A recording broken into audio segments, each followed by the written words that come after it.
Kidman with my quick video review of the new Google Pixel 6 Pro. This is Google's new flagship phone. Google sent it to me about a fortnight ago, so I've had plenty of time to test it out, get used to it, work out what I like and what I don't. But before we start in on that, obviously, I should do that thing that all YouTubers do and encourage you to hit like and to subscribe because it all helps. It all helps me make more of these. So go and do that now. Pixel 6 Pro will still be here when you're done. So the Pixel 6 Pro is an interesting device. And I say interesting because last year the Pixel 5 was a nice phone, but it was totally a mid-range phone. And with the Pixel 6 and the 6 Pro, Google's basically said, no, we want to be back in that flagship discussion. We want to make a flagship phone, a really desirable phone. And that's an interesting thing to make in 2021 because for most of us, actually, mid-range is more than enough. Mid-range will do what you need it to do. And for Google last year, that was the 4A or the 4A 5G. So jumping up into flagship spaces, you've really got to offer those higher-end features. Having had those 2 weeks to play with this phone, here's what I like about it and here's what I don't. Let's talk design first. So at the front, you've got a 6.7-inch OLED display with 10 Hz to 120 Hz refresh rates. Now, that's not new. Google hasn't invented that, but it's really, really nice to see. Dynamic refresh rates are really good and useful because they mean that when you've got static stuff, you're not burning a lot of battery power to display those images. When you want smooth scrolling or smooth gameplay or whatever, then you can have that too. It's the kind of thing that you see on, for example, the iPhone 13 Pro Max, for example. This is a much more affordable phone, however. And of course it's Android and the iPhone crowd won't like it and the Android crowd will, but I'm not going to get into that argument here. Flip it over though, and it's a different kind of story. Mostly because of this camera bar right here. Now, this is going to be a bit of a contentious thing, I think. Most phones, of course, you get some kind of camera bump, but it's usually like a little square or it's vertical. Google's gone horizontal and all the way across. Now, the one big upside there is that it does actually make it easy to kind of rest it in your hand, as long as you've got a suitable sized hand, because you can do as I'm doing here and just place your fingers up underneath it. That works okay. The downside is that it's a glass back, it's kind of slippy, and of course, it's got a very particular look. Now, this is the sort of sunny model. I'll be honest, this is one that Google sent me for review. If I was buying it with my own money, this is not the colour that I would choose. But tastes can differ, and there are white and black models if you prefer those. Honestly, I'd be throwing a case onto it in any case because you really want to do that. And actually, quick word on that. While I was testing this, while I was out running, I accidentally dropped this phone. I dropped this phone while running and it got pitched clear into the road. And I went to grab it thinking, right, well, something's going to be broken. The screen's going to be smashed. Damn it.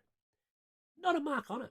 This is the same phone that I, effectively threw into the road and it survived without a scratch. I'm really impressed. Now, I'm not so impressed. I'm willing to do that over and over and over again to see at what point it breaks, but it's a reasonably tough phone.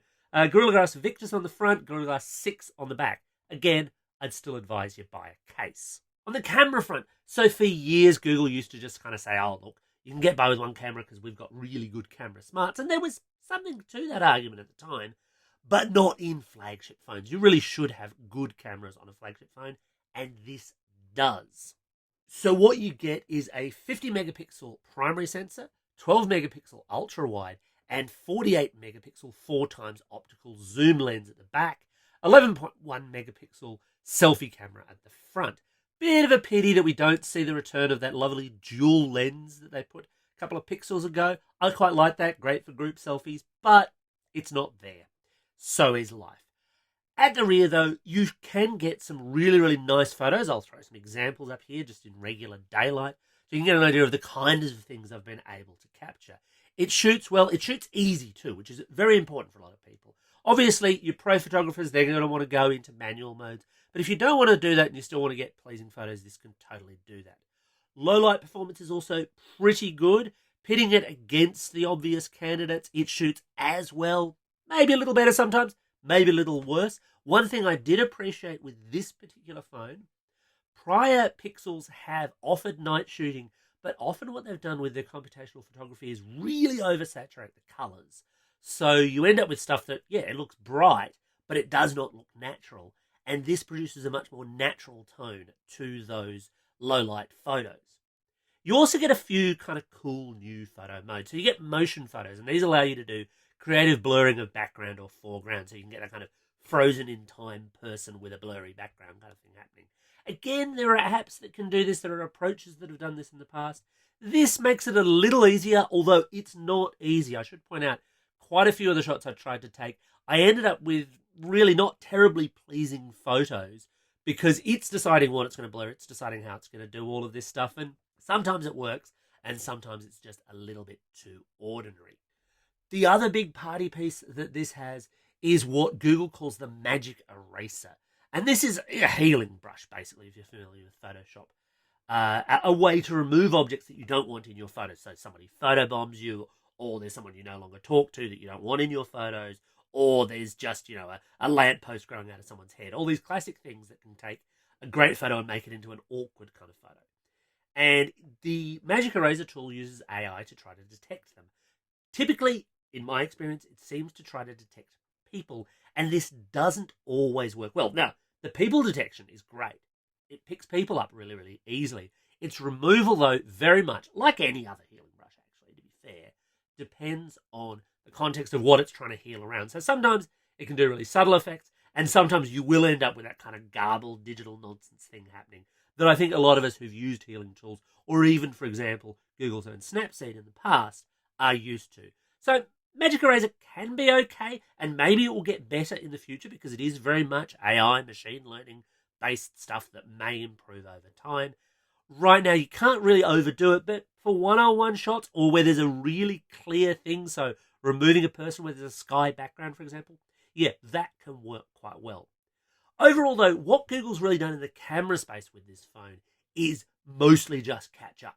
Now, catching up with flagship is not bad. I don't know that it overtakes, but it's certainly very, very good, and especially for the asking price of this phone, which is a topic I will return to shortly. Then we have the actual processing power. Now, this is an interesting one because prior Pixels mostly used whatever the flagship Qualcomm Snapdragon processor was of that year. The Pixel 5 obviously is the exception here. And in this case, Google's gone with their own processor, a thing called Tensor. It's their own machine learning centric processor that they claim will be able to get smarter over time, will be able to get better over time. And they've sort of been at pains to say, look, we don't know that this is going to be the flagship of flagships in terms of straight line, fastest CPU wins benchmark performance. And that's certainly true in my experience. So what I've seen basically is this does run a little second best in those benchmarks, in those synthetic benchmarks, to the likes of your Samsungs and especially your Apples. The A15 Bionic is still king of the hill if you just care about those raw numbers. The question is, should you care about those raw numbers? Well, maybe, maybe not. If you want just the best of the best, then no, this doesn't quite hit that. However, if you want good app performance, if you want good games performance especially, yeah, this is great. I've really not hit a problem. It's smooth, it's clear, it's running Android 12, and there's a few UI elements there which I think are maybe not brilliantly placed, but that's the UI, that's not the hardware on this particular phone, and other Android 12 phones will have to contend with that as well. This delivers what I would call flagship performance in terms of the way apps run, and at the end of the day, that's actually what you want out of a flagship phone. You just want it to be fast and responsive, and I have not found an app that can really make this thing stutter particularly badly. Even multiple tabs open, high-end gaming, all of that stuff, yeah, it's fine. In theory, because Tensor uses machine learning, it may even get better in the future. Now, I can't qualify that. And that's one of those statements where in theory it could, in theory it might not. I wouldn't be buying it on that basis alone. But in terms of being a flagship, in terms of being decent that way, yeah, it's quite good. It also gets a few new tricks which Google says it can only do because of the Tensor Core. And the big one right at launch is language translation. So it can do things like live captioning, offline even, so you don't have to tell Google what you're watching or listening to, for English, German, and Japanese. Now, Japanese is only in beta. It's still early code. And look, I get that. I'm learning Japanese myself. It's a tough language to master. And in my own tests of this, it's okay but not brilliant, in the same way that Google Translate, if you throw Japanese at it, is okay but not brilliant. It will make mistakes. Sometimes those mistakes are just crazy. Sometimes they're kind of funny. Sometimes they don't quite get the tense of what they're trying to work out. But if you had no Japanese and you just wanted to get through a simple conversation, are you going to be able to get the gist of it with this? Yeah, I think you probably are. And obviously, there is room to improve. Now, it remains to be seen how much of this is really genuinely tensor-based, because Google's made these kinds of claims in the past. They've said, oh, look, only our Pixel phones can do, live Street View for prior Pixel releases and things like that. And then 3 to 6 months later, they say, oh, look, actually, no, that's part of the Android stack now. Everyone can have it. It may run better on this, and they may, of course, keep that offline capability. I should point out, you can translate other languages with this phone. It's just that they'll still be online, so there'll be more lag there. And obviously, you are telling Google what you're doing and what you're translating at that time, if that's important to you. The other significant thing for the Australian market with the Pixel 6 Pro is that it's the first millimetre wave capable Pixel in the market. Now, I've not been able to test that. There's not a whole lot of millimetre wave around, and basically conditions around the pandemic have made it really, really difficult for me to get to the areas that have millimetre wave. The telcos are talking big on this, though. They're saying they're hitting between 3.6 gig to 4.5 gig down on millimetre wave. And when you consider that, for example, on sub-6, which is the majority of the rest of 5G that we've got here in Australia, I typically hit between 200 to 400 megabit. And this is talking about gigabit.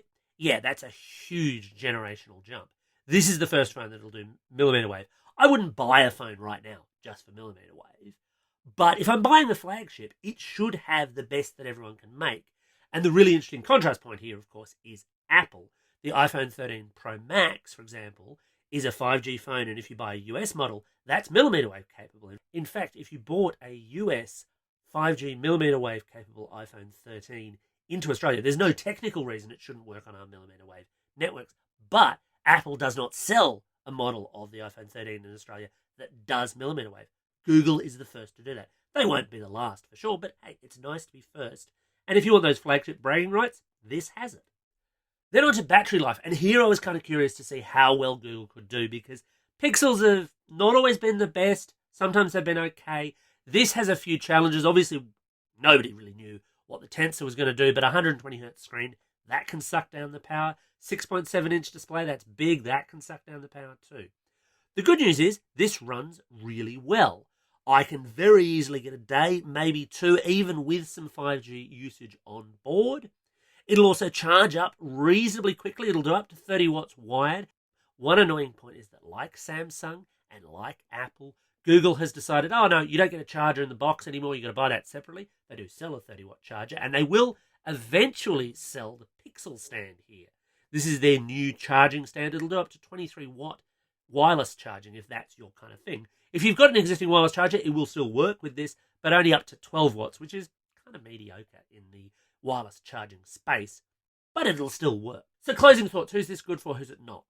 Well, look, if you're after the best current Android phone at the best price, I actually do think this is it. I still do like, for example, the Galaxy S21 Ultra 5G. That's a great little handset, but it is expensive. This is significantly less expensive, and that pricing does play into its value equation. The most expensive model runs $15.99. You get 512 gig with that one. The cheapest is $12.99 for a 128 gig model. That's actually what I'm testing with. And those are really sharp prices for flagships. Obviously, you can still buy way cheaper mid-range phones, but for flagships, that's really, really competitive, and it's a big part of what I think makes this such a compelling phone. There are some challenges. It is slippery in the hand. It's a minor point, but I really don't like the arrangement of the volume and the power button. So the volume sits beneath the power button. It's the reverse of almost every other phone, and whilst that's a very personal quirk, too many times I've tried to switch the screen off and adjusted the volume, or vice versa. Don't know why Google did it that way, but they did. If you don't like big phones, if you don't like phones with slippery glass backs, it's not going to work so well for you. Obviously, if you don't like the style of that bar, it's not going to work so well for you. But outside that, if you're looking for a premium flagship Android phone in 2021, this is the current frontrunner, and absolutely a phone you should consider if you're looking to buy a new handset. Anyway, that's my take. Have you ordered a Pixel 6 Pro? Anything else you'd like to know about it or see running? Let me know in the comments below. And once again, thanks for watching, and don't forget to hit like and subscribe.